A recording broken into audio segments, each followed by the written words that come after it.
Hi friends, ఈరోజు మూడవ రోజు మార్నింగ్ పూజ చేసుకున్నాను. అలాగే సాయంత్రం కూడా పూజ చేసుకొని దీపాలైతే పెట్టుకున్నాను. చాలా చాలా సంతోషంగా అనిపించింది లక్ష్మీ పూజ చేసుకొని ఈరోజు అష్టోత్తరాలతో కుంకుమార్చన కూడా చేసుకున్నాను. చాలా సంతృప్తిగా అనిపించింది. 3 రోజులు ఇలా బొమ్మల కొలువు ఇంట్లో అన్ని దేవుళ్ళు మన ఇంట్లో ఉన్నట్టు అనిపిస్తుంది కదా. చాలా అంటే చాలా సంతృప్తిగా అనిపిస్తుంది. ప్రతి సంవత్సరము బొమ్మలు అనేది పెరుగుతాయి కదా, అలా నేను బొమ్మలను అయితే పెంచుతూ ఉన్నాను. దొంతులు కూడా పెంచాను 2 దొంతులు. బొమ్మలు మనకు నచ్చినట్టుగా పెంచుకోవచ్చు. చాలా చాలా సంతోషంగా అనిపిస్తుంది ఇలా అన్ని దేవుళ్ళు ఉండడము.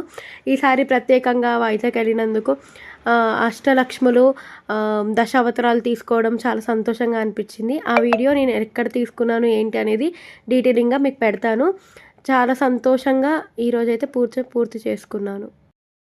మళ్ళీ రేపు పూజ చేసుకొని ఉదయం ఉద్వాసన కూడా చెప్తాము.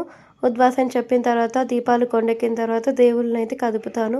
ఇలా దీవాలి దొంతులు బొమ్మల కొలువు మాత్రం చాలా అంగరంగ వైభవంగా చేసుకోవడం చాలా సంతోషంగా అనిపించింది. చాలా అంటే చాలా సంతృప్తినిచ్చింది మనసుకి. మళ్ళీ రేపటి వీడియోతో మీ ముందుకు వస్తాను ఫ్రెండ్స్.